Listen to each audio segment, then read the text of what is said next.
So if the vocal fry sounds worse than usual, it's because I have been repeatedly punched in the throat by a virus for the last week and a half. So me and my partner have just been really sick for the last week, and it's gross. So hopefully you can understand me just fine and my voice isn't too irritating, because I'm a sicko and so are the characters in the books that I read this month. During the month of March, I read 9 books and I DNF'd one of my most anticipated releases of the year, which is quite a bummer. But I'm gonna get started by talking about them in the order from the ones that I started with. The first book that I read in March was one that I actually started at the end of February, and that is The Twisted Ones by T. Kingfisher. This is kind of similar to The Hollow Places that I read back in October, in that we have a woman who's kind of life isn't like super together, and she is cleaning out a relative's house full of a lot of like hoarding junk and creepy dolls and things like that. This is her estranged grandmother's house that she is cleaning out on request of her father, and she also is kind of doing this task with the assistance of her dog, who is like a pretty big character in the book, not talking, just, you know, bumping around and doing dumb dog shit and being cute. But basically while she's there, she finds a journal from her step-grandfather, and in it he's talking about the Twisted Ones, and he has these kind of convoluted, like creepy entries about the Twisted Ones, and you don't really know who they are. So it's not really clear whether he has dementia or not, but the journal entries seem to be escalating as kind of weird things begin to happen out in the woods outside of the house. This is apparently a retelling of H.P. Lovecraft's The White Ones, which I haven't read before. It is folk horror. I would describe it as kind of a cozy horror to an extent. Like, there's always a lot of like humor and kind of quirky characters in T. Kingfisher's books that make them really nice palate cleansers for me, and I did enjoy reading this, but I did also kind of feel that there were moments where the humor actually detracted from the scariness or even the depth of the story. I never really had a moment of wondering, like, is this gonna end out okay? Like, is she and the dog gonna be okay? Like, there's always this kind of like certainty, because the tension just kept breaking at like the last 70% and onwards, mostly because of some of like the silliness. So I think if you're looking for something that has a bit of a creepy vibe, but it's not really that scary, this might be appealing to you. Yeah, I just kind of feel like I'm in the middle of the road about it. And that's kind of all I have to say about The Twisted Ones. The next book I have to talk about is a non-fiction. So this is a memoir of Peggy Orenstein. Peggy Orenstein. She's written a bunch of other books. I don't know anything about them. I don't really know anything about this woman in general, but I was drawn into this book because it's about her, and she kind of committed to making a sweater from like the start where you're shearing the sheep. I fixed my lighting. It started to feel like super weird and dark. It's been raining on and off for the last like 3 days. Anyway, I really enjoyed this book. She kind of charts her journey from, as I said at the beginning, where she's shearing the sheep and then like spinning the yarn, talking about a lot of kind of random stuff, like things about what knitting has meant to her and like the relationship between her and her mother, but also a little bit about knitting and like the role it has played in society and history, especially in terms of like women, and you know, the same with like every step of the process. She kind of explores it to a little bit more of a greater depth. Then as we kind of get to the part where she's actually designing the knitwear and like going through that final phase, she's talking about her experience during the pandemic and a lot of the different topics that were coming up during the pandemic as well, that we were all kind of confronting, like climate change and racism and the impact of fashion, and having a parent with dementia that you can't actually go physically visit when everything is completely locked down and all the health facilities are not accepting visitors. So it felt random, but like in a good way. Like I was on board with it and I enjoyed it the entire way through. And I really found some of the stuff about the history super interesting, because I'm like trying to learn how to knit myself this year. That's like my goal. I think I would really love to read some more craft memoirs. So I guess if you know any of those that are vaguely similar, it doesn't have to be about knitting. I like to do a lot of crafts. Let me know, drop it in the comments, because I really enjoyed this. And it was a really quick read too. I listened to it on audio and it was 4 or 5 hours maybe. So that is Unravelling. So the next book that I read while I was traveling. I was in the air and I didn't have my note taking thing where I just kind of vomit all of my ideas about what I'm reading at the time synchronized outside of the Wi-Fi. So bear with me, I'm going to be giving you the description from my memory. So that book is called Malice. This is a romantic suspense that was recommended to me by a friend, and I really enjoyed this. So romantic suspense is kind of hard to sell me on, because you're kind of trying to tell two genre stories in a satisfying way, and you have to just really understand the job. I think, I often find that when I'm reading romantic suspense, I'm not very happy with the suspense portion and the building the mystery and then the unveiling of the mystery. Or the romance is just, it falls flat and it feels very generic for me. But Cold Malice was one that I thought balanced it really well. So this follows Mac, and he's an FBI agent. When I'm reading this, I'm just pretending that the FBI doesn't do questionable, really shitty things. But anyway, so he was part of busting this cult that was abusing children and doing a lot of shitty stuff several years ago. Was it 20 years ago? I think it was 20 years ago at the start of his career. And now there are attacks that are starting to happen that seem like they might have been connected to that cult leader's ideology. And then the cult leader's daughter becomes involved because she kind of knew Mac when he was undercover with this cult. And she's totally innocent. There's a little bit of an age gap as well. It's not that much. I think it's 8 years or something. But they're all kind of in their late 20s and 30s or early 30s. It doesn't, to me, the power imbalance didn't really feel that concerning. But yeah, so she kind of gets involved in helping him with the investigation a little bit, but she's holding a lot of secrets back from him too that might kind of explain some of the things that have been going on. Yeah, that's the premise, I guess, of the story. And I really had a lot of fun with this. It was kind of everything that I love from both genres, and it was executed in a really satisfying way. The romantic plot was relatively slow burn and didn't take over the plot. Yeah, I can't really think of anything else that I can say that won't give it away, but if you've ever been interested in romantic suspense, I think this is a really nice one. And I enjoyed everything about it. It was really good, especially considering that I don't really enjoy things about cults. Cults are just not really my thing. I don't really like them, but the way that some of the stuff was explored was very interesting. And I think because you're kind of on the outside, but you're still kind of exploring a little bit of the mentality that is behind some of the people who tend to join cults. It was interesting. I enjoyed it. It was a good read. Good time. Cold Malice. So after that, I read Bride. So this is the paranormal debut for Ali Hazelwood. And this is written in a little bit of a similar way to her other romance books, in that you're getting a single POV. So we're from the perspective of Misery Lark, which I really like that name. I think it's so cool. And Misery is a vampire, but also working in STEM. This is set in a world where humans, werewolves, and vampires are all kind of living together in, I would not say harmony. They have these arrangements where they will swap the children of important people basically as hostages to ensure that there is peace. And so Misery was the sort of child hostage that grew up in the human world. So her best friend is human, and this book follows her when she's an adult. And she's now basically going to be the bride in an arranged marriage to the alpha werewolf, Lo Moreland. And she agrees to this because her best friend Serena has gone missing, and she thinks for kind of romance reasons that Lo might know something about it. So she's oh, I'm going to go be the hostage, but I'm kind of undercover, even though I have no undercover skills whatsoever, to try and figure out what happened to my best friend because she's missing for 3 months.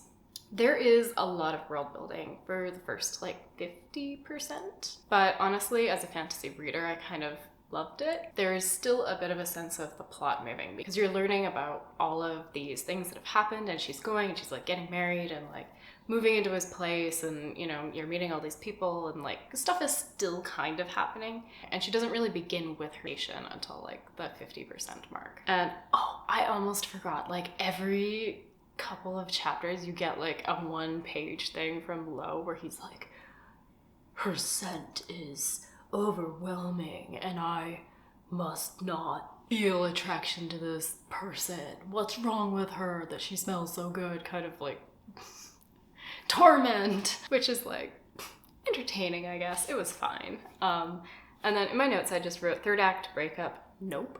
Do I remember what even happened? Like, it was kind of like a forced breakup where it just like, okay, I know what you're doing here. And there were moments that felt silly, but I feel like the point or the goal of this book was just to kind of make you smile and tell a cute story about two people who love each other. And I smiled a lot. I laughed once or twice, and it was pretty cute. So yeah, that was fine. In terms of like the Omegaverse stuff that goes on, I could definitely go without, but it only kind of came into play for like one scene, and it wasn't like too extensive. The next book that I read was Annihilation, and this was such a refreshing read. So Annihilation follows a team of scientists who are going into this area called Area X. The way it's written, you're reading the biologists' journals, and so they all have kind of given up their names before they're going into Area X. You have like the biologist, the psychologist, the so on and so on and so on. And the thing with Area X, it makes them so interested. There was some kind of natural disaster or like event that we don't really know too much about in this story. We just know that at some point it became a thing, and then ever since, everybody who goes in, all of the team, they may go in and they may come back out, but they don't really leave. Like they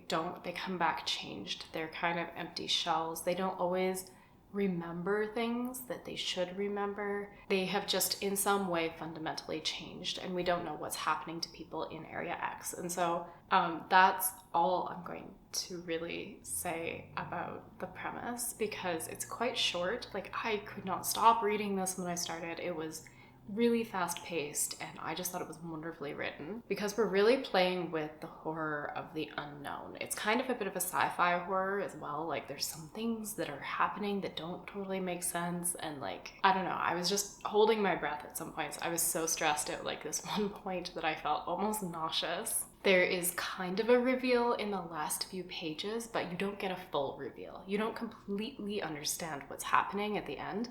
And so there's like two more books, I think, in the series. The next one is called Authority. I want to read that ASAP, pretty much, because I'm just so curious. Like, I just want to know more about Area X too. I can totally understand why somebody would go in there, and even though the idea of like going in is kind of crazy, like you're probably not going to come out, I get it. I can totally understand the fascination, especially as we get to know our characters more and more, and like why she went there in the first place. My one word of advice with this book is just don't read spoilers.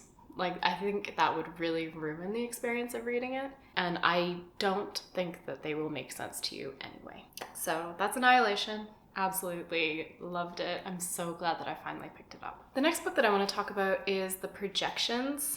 This is my DNF, and I struggled with DNFing it so much because it was one of my most anticipated books. The Projections follows Catherine, who was in the first like page being murdered by Gus, who was like kind of her childhood friend, because she rejected his romantic advances when they were adults, I think. And I would say this is a bit more like historical fantasy than horror, but there's definitely kind of a dark edge to it. And so it took me a little bit of time to kind of get into it, because you're kind of thrown in and there's just like a lot going on. And I didn't feel like that was very clear to me, like what was going on in like not a good way, whereas like I can say Annihilation, you're confused, but you're supposed to be. But the point of the story is that Catherine is then in her ghostly form tethered to Gus, and she's just kind of constantly screaming. She has a pretty, considerable internal monologue, but she is not actually saying or doing anything.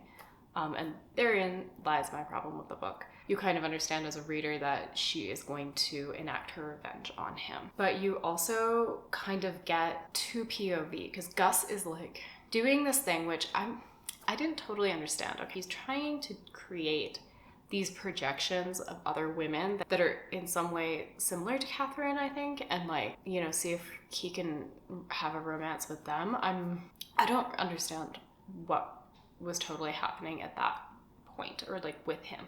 Because I honestly felt like he was kind of boring. He would go to somebody's house and like buy something, and then like go to somebody else's house and like tinker with something, but nothing was really happening. And then we have Catherine, who's there watching him, tethered to him, having no real autonomy or power of her own. So she's just kind of an observer. And then we get a bunch of backstory from Catherine's perspective of their relationship when they were like children, and how he was like kind of pathetic even back then. So I went into it wanting to read about her getting revenge on him killing her. I got about 170 pages in, and nothing really felt like it was happening to further that plot at all. It just wasn't working for me. I wasn't very interested, and usually if I get to the 30% point and I'm not invested in a book, I have to kind of talk myself into considering it, putting it down, and like DNFing it. Because at that point, I feel like I should have been hooked. There should be things happening in this plot to further the promise of the premise, or like whatever. So that was the projections. Yeah, kind of a bummer. So Maddie and Brooklyn, I'll link their channels below. They have kind of organized a romance reading book club. And so I read The Neighbor Favor as part of that. This is a contemporary rom-com romance where the main character, Lily, she's a book editor. She really wants to work with children's fic, but currently she's been doing like boring nonfiction, like random weird stuff that she isn't really feeling any connection to. And she has been like a fantasy reader for all of her life. She sends an email to this kind of obscure fantasy author, just letting him know like, I love your book. Would you ever consider writing a sequel? And then our second POV is her favorite writer, Nick. He is currently a travel writer because things never really took off with that first book that he published when he was quite young. So receiving this email from her means a lot to him, and they begin to kind of build a relationship over email for like almost a year. And he essentially ghosts her because he's been writing under a pen name and has a lot of like shame about who he is and doesn't want to reveal his identity. Then we go forward a year. She's kind of in the same place, feeling dissatisfied with her working situation, but he has gotten the rights for his book like repurchased. He's now going to write that sequel. And so he kind of like moves to this apartment in New York, or this area in New York that he knew that she had originally lived in, and is like imagining running into her, but lo and behold, they end up being neighbors in the same apartment building. Of course, he begins to realize this pretty early on, but he doesn't want to reveal that he's been writing under a pen name. And so he kind of begins to develop a relationship with her without telling her that like, hey, we actually already know each other. So just know that if you start reading it, it's good to push into at least the first like 20% once they are actually in New York together, because I feel like that's where the book really picks up. And yeah, I enjoyed this a lot. It wasn't super smutty. It was just a very sweet romance about people who love books, reading and writing and editing. And I would say that it had actually kind of a similar feeling to the Brown sisters dynamic. Like, I don't want to hype it too much, but if you enjoyed kind of like the family dynamic of Talia Hibbert's Brown sisters, Lily has quite a big family that Nick then gets drawn into, and that part, super fun.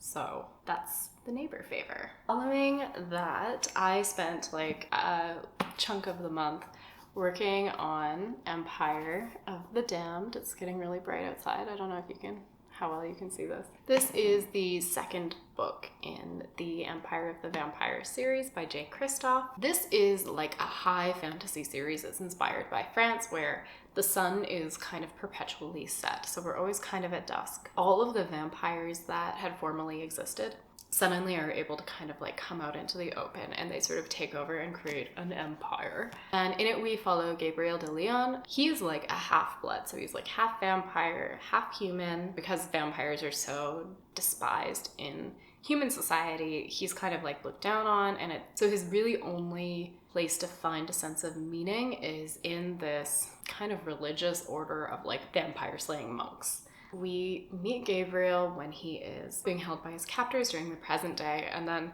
he's essentially telling his life story to a scribe, and he's kind of unreliable because at the point that we meet him, he has like lost all faith in this thing that is essentially the Catholic Church. and like in God and like his, you know, the sense of meaning that he had when he was young, but then he's telling the story, so it's kind of flipping back and forth to when he was like young and, you know, green and learning how to be a vampire killer and going through life and whatever, to him when he's like jaded and alcoholic and like really bitter and unpleasant. And so kind of through the first book, their main goal of the story is that they're trying to bring an end to this endless night by finding the Holy Grail. But yeah, this book picks up basically immediately after the events of book 1, the very devastating events, I should say. And I really like the world building and the characters in this. I think that there is so much depth and richness. He leans very heavily into like a gothic atmosphere and just kind of a sexy goth aesthetic. This is also a book with a lot of the found family trope. There's a relationship between two of the characters where it really reminds me a lot of Ellie and the man in The Last of Us. But I will say that this is not necessarily everybody's cup of tea. There is a way that he employs vernacular that is very, you know, it's a real stylistic decision. He's using it to enforce world building and the aesthetic that he's writing to. But yeah, it's really not going to be for everyone. Like he writes as though he is Shakespeare. He's incredibly creative and abundant, cursing and like making up your own like words and hyphenating things. Like some people, they're not gonna like that, and I think that's okay. This character, Gabriel, is really an edgelord, but I think something that a lot of people don't always recognize or appreciate is how much of this is also tongue-in-cheek and the relationship between horror and especially gothic horror and humor that is sort of explored in this series. But yeah, I really had fun with this a lot, so looking forward to waiting another 3 years for the final book. Okay, the next book that I want to talk about is the first one that I ever got on NetGalley. That is an arc of a book called The Mask of Merryvale Manor. This is a kind of historical mystery thriller, much more on the mystery side than thriller, but what I really liked about it is that it's set during the 1960s. Okay, so in this we follow Ben. He is kind of recently orphaned and he's moving into his aunt and uncle's ancestral family home. While he's living there, he begins to develop a relationship with the twins who are his cousins, particularly Natasha, and just what his experience is like when he's thrown into a really privileged lifestyle, and how some of the events from their teenage years become relevant when, you know, they're all adults and a body is found on the night of Natasha's wedding on the grounds of Merryvale. So I would say that this book blends dysfunctional rich people problems, kind of similar to the film Saltburn, with like a very quintessentially English atmosphere of the 1960s. And I really loved how the author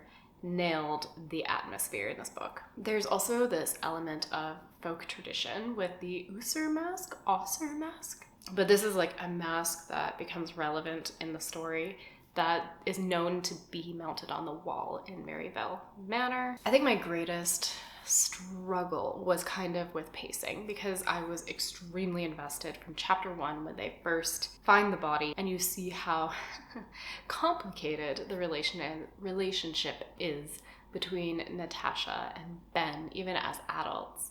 But then for the next 20%, we slip back into time when like nobody's dying, and it just changes the pacing a little bit. But if you are looking for something that's like almost Lucy Foley-esque with a bit of a slower pace and that's very atmospheric, this was a really fun book. Rich interpersonal drama. So yeah, my first arc, it was a hit, and it comes out on the 25th of June. So thank you to NetGalley and the author and the publishing company for that. So in thinking about some of the most formative books for me in my last videos, I really wanted to pick up an Anne Rice book, and I wanted to pick up one that I hadn't read before. So I went for The Witching Hour. First of all, I read it a few days ago, so I'm still kind of processing some of the things in it, and I think that it really captures why I tend to avoid star ratings, because there's a lot of nuance to my experience reading this that a star rating just wouldn't capture. So this book follows Rowan primarily and Michael. Rowan is a neurosurgeon who's living in California. She was adopted from her cousin, I think it was a cousin. The family tree is a little complicated.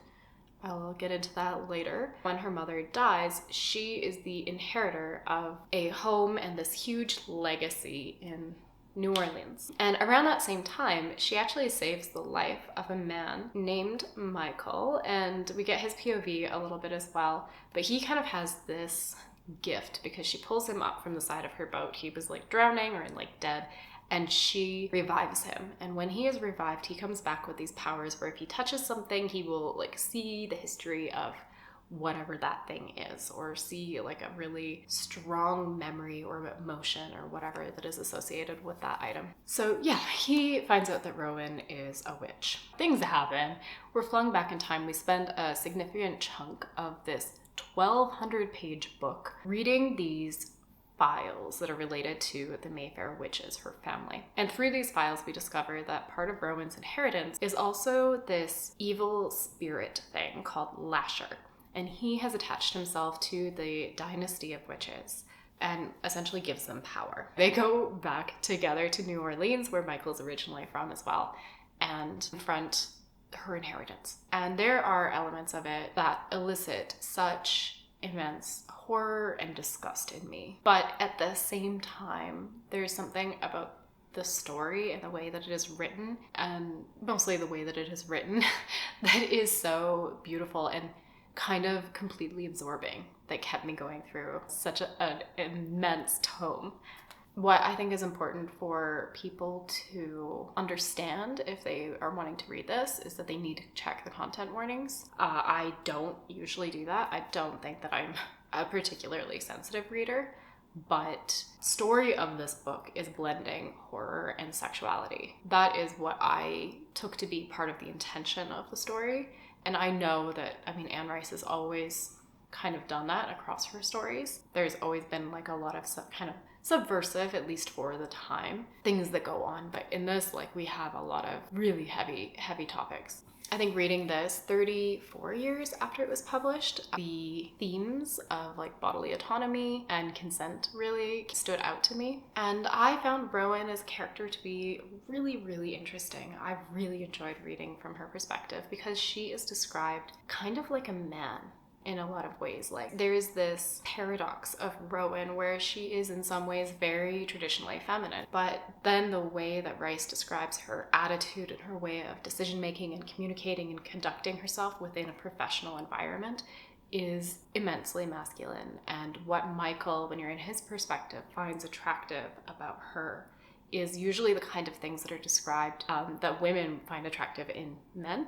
Like, I don't know how to exactly to even articulate what I found so striking about how Rowan was written, but I found her as a character really fascinating. Yeah, I don't know, particularly like the way and how often incest was employed and like sexualizing minors made me pretty uncomfortable at certain points. And I don't know if it was that it was too much or if it was just too much for me as a reader. So I don't know. I'm glad that I read this book. I don't know, yeah, if I can say that I enjoyed it. Like, that does not quite feel like the right word, but I am glad that I read it. That's all I've got for you guys for the month of March, really. Concluded with like a real book. But if you stuck around to this point in the video, thank you so much for watching. If you've read any of these books, or you want to, or you have opinions, please let me know, especially if you read The Witching Hour. I would be really interested to discuss this book with other people who have kind of read it and maybe had more time to process it than I have.